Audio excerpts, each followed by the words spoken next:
Ya, selamat datang di pembelajaran kita kali ini. Kita akan belajar tentang kecepatan, kelajuan, perlajuan, dan percepatan. Bersama saya Yunus Lemban Tobing. Ya, pada pertemuan ini kalian harus memahami pada pertemuan sebelumnya, yaitu tentang apa sih perpindahan dan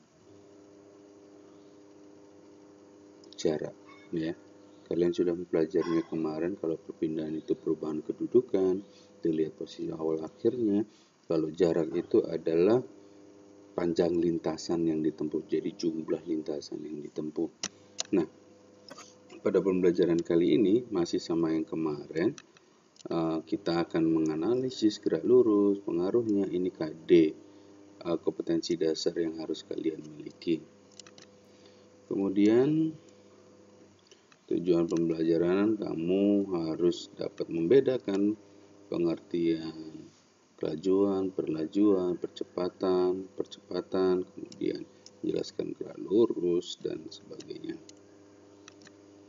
Nah,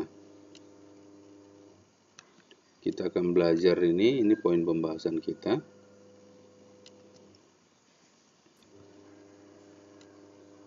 Ya, kita akan belajar tentang pengertian kelajuan dan kecepatan. Ya, dulu di kelas 7 kalian sudah belajar ya tentang besaran. Kalau besaran berdasarkan arah ada dua, besaran vektor dan besaran skalar. Kalau berdasarkan satuan ada dua juga, besaran pokok dan besaran turunan. Nah, besaran vektor ini adalah besaran yang memiliki nilai, arah, dan satuan. Contohnya kecepatan, percepatan, gaya, tekanan ya. Kamu menekan berarti ada gayanya, mendorong ya, atau menarik juga sama, ada arahnya ya, ke kanan atau ke kiri, ke atas atau ke bawah, ke utara, ke barat dan sebagainya. Kalau besaran skalar itu besaran yang tidak memiliki arah ya, contohnya perlajuan, kelajuan, masa, waktu, dia tidak memiliki arah. Nah, dari sini kita akan belajar bahwa kecepatan itu adalah perubahan kedudukan suatu benda terhadap waktu ya, perubahan kedudukan suatu benda terhadap waktu, dan ini adalah besaran vektor. Artinya apa? Kecepatan memiliki arah ya. Contoh, si Ani bersepeda dengan kecepatan 30 meter per detik ke arah timur. Nah, itu adalah kecepatan, ada arahnya. Nah, ini rumusnya. Kecepatan itu adalah perubahan kedudukan, berarti atau perpindahan ya. Perpindahan dibagi waktu. X dibagi dengan T. Di beberapa buku ada yang ditulisnya S per T, enggak masalah ya. Pokoknya kalian harus paham bahwa kecepatan itu adalah perpindahan dibagi waktu. Yang menandakan dia vektor adalah garis panah di atas V ini. V ini adalah vektor kecepatan, ada garisnya. Namun di beberapa buku masih banyak yang belum menuliskan ini. Namun kalian harus paham itu ya, bahwa kecepatan itu adalah vektor, berarti ada arahnya. Rumusnya adalah V X per T. Mudah sekali. Kalau kecepatan rata-rata berarti perubahan kedudukan dibagi dengan perubahan waktu. Ada perubahan posisi awal dan posisi akhirnya dibagi dengan selang waktu ya. Nih, ada kedudukan awalnya X2 dikurangi X1, T2 dikurangi T1. Ini adalah kecepatan rata-rata. Ya. Sekarang kelajuan. Kelajuan itu adalah jarak yang ditempuh oleh benda terhadap waktu ya. Kalau kecepatan itu pasangannya dengan perpindahan, kalau kelajuan itu dengan jarak ya, karena sama-sama skalar. Kalau perpindahan itu arahnya ditentukan, posisi awal, posisi akhir. Kemudian kalau jarak itu adalah tidak panjang lintasan. Nah, kelajuan ini pasangannya dengan jarak ya.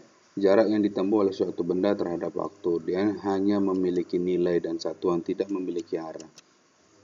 Ya, contohnya adalah yang di speedometermu. Alat ukurnya adalah speedometer. Di motormu itu adalah bukan kecepatan tapi kelajuan. Dia tidak memperhatikan dari arahnya, ya. Kalau kecepatan disebutnya adalah alat ukurnya velocity meter. Ya. Kalau di motor itu tidak menentukan arahnya, ya. Kamu ke kanan ke kiri, dia tidak mengurangi dari perpindahannya. Nah, kalau kelajuan adalah jarak dibagi waktu, jarak yang ditempuh, panjang lintasan yang ditempuh dibagi dengan waktu. Nah, bagaimana dengan contoh soalnya? Berikut ini contohnya. Seorang berjalan 50 meter ke timur, kemudian 30 meter ke barat. Perhatikan gambar. Yang atas ada 50 ke timur. Yang bawah balik lagi dia ke barat 30 meter. Ya, yang 20 ini selisihnya. Nah, berapakah kecepatannya? Yang pertama kita harus cari perpindahan dan jaraknya. Kalau jarak itu panjang lintasan yang ditempuh, berarti semua lintasan yang dia tempuh, ya. Jadi ke timur 50, ke barat 30, berarti 50 ditambah 30, jadinya 80. Kalau perpindahan itu dilihat dari posisi akhir dan posisi awal, berapa sih perubahan kedudukannya. Kan awalnya dia di titik 0, kemudian ke 50, balik lagi ke 30. Berarti berapa sih perubahannya itu? Berarti 50 dikurangi 30, berarti 20 meter. Nah, waktu yang ditempuh dalam perpindahannya ini, waktu yang dibutuhkan adalah misalnya kita 50 detik. Maka laju rata-ratanya itu jarak dibagi waktu. Jaraknya tadi 80 dibagi 50 detik sama dengan 1,6. Kalau kecepatannya berbeda. Perpindahannya berapa? 20, waktunya 50, jadi 0,4. Berbeda kan? Kalau kelajuan itu laju, ya, atau kelajuan itu jarak yang total yang ditempuh dibagi waktu. Kalau perpindahan itu dilihat perubahan posisi kedudukannya. Seperti itu. Bagaimana dengan percepatan? Percepatan itu pasangannya dengan kecepatan. Jadi perubahan kecepatan dibagi waktu, ya, atau kecepatan dibagi waktu itu percepatan, ya, dan besaran vektor. Percepatan dapat bernilai positif jika kecepatannya semakin bertambah, ya, dan percepatan dapat bernilai negatif jika kecepatannya berkurang. Misalnya kamu dari berangkat sekolah naik motor tadinya 20 meter per sekon, misalnya kamu ditambahkan kecepatannya menjadi 40 meter per sekon, ya.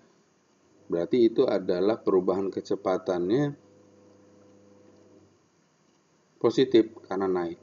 Kemudian kalau misalnya kita mengendarai sepeda kecepatannya dari 40, tiba-tiba di depan ada ayam, kita rem, maka kecepatannya berkurang, berarti percepatannya bernilai negatif. Ini rumus percepatan rata-rata bahwa A itu kan vektor, ada strip di atasnya, ya, biasanya tanda panah, strip itu menyatakan vektor. Perubahan kecepatan dibagi waktu, V2 dikurangi V1, T2 dikurangi T1, ya. Kecepatan awal V1, kecepatan akhir V2. T1 itu waktu awal, T2 itu waktu akhir. Nah, pelajuan itu kelajuan dibagi waktu pasangannya ini. Nah, besaran skalar. Nah, contoh. Kecepatan sebuah mobil dari 10 menjadi 16 meter per sekon dalam selang waktu 3 detik. Berapakah percepatan rata-ratanya? Perhatikan. V1-nya 10, V2-nya 16, delta T-nya 3.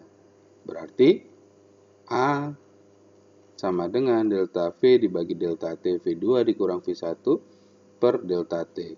16 dikurang 10 itu adalah 6. 6 dibagi 3 adalah 2. Paham ya? Sangat mudah sekali. Ini contoh yang kedua, Andi mengendarai sepeda motor ke arah utara, ya. Dipercepat dari keadaan diam, berarti ke diam. Berarti kecepatan awalnya sama dengan 0. Sampai kecepatan 72 km per jam dalam waktu 5 detik. Tentukan besar dan arahnya.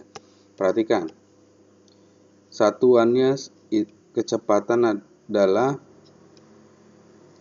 meter per sekon. Ini masih kilometer per jam. Harus dirubah menjadi meter per sekon. Caranya dulu kelas 7 sudah Bapak ajarkan. Ini berarti caranya 72 km ke meter dikali 1000 dibagi 1 jam berapa detik? 3600. Ya. Ini dicoret 72 kali 10 720 dibagi 36. Hasilnya 20.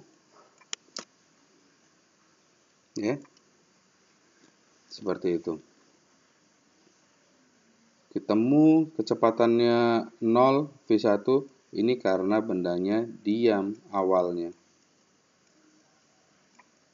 Ya, nih. Keadaannya diam berubah menjadi 72 km. Waktunya berarti dari awalnya 0 menjadi 5 detik. Berapakah percepatannya? Berapakah arahnya? Di mana ke arahnya? Kita lihat. A delta V dibagi delta T. V2 dikurangi V1, V2-nya 20, V1-nya 0, 5 dikurang 0. 20 dibagi 5 sama dengan, ini kan sama dengan 20 dibagi 5 sama dengan 4. 4-nya tandanya apa? Positif, berarti dia ke kanan. Kelas 7 sudah Bapak ajarkan bahwa vektor itu arah, ya, ada arahnya. Kalau dia ke kanan bernilai positif, ke kiri bernilai negatif, ya. Kemudian atas positif, bawah negatif, ya. Nah, atau kalau dia kecepatannya searah dengan gerakan berarti bernilai positif. Dan kalau berlawanan arah berarti nilai negatif. Dua ini yang menjadi aturannya, ya. Bisa kalau ke kanan positif, ke kiri positif, negatif, atas positif, bawah negatif, atau kalau searah dia positif, berlawanan arah berarti negatif. Dilihat di sini positif, ya, berarti dia searah dengan gerakannya. Gerakannya kemana? Ke utara. Berarti apa? Tanda positif menunjukkan bahwa arah percepatannya searah dengan kecepatannya, ya. Jadi percepatannya ke utara. Demikian penjelasan kita tentang kelajuan, percepatan, perlajuan. Semoga kalian mengerti dan saksikan video part yang kedua. Terima kasih.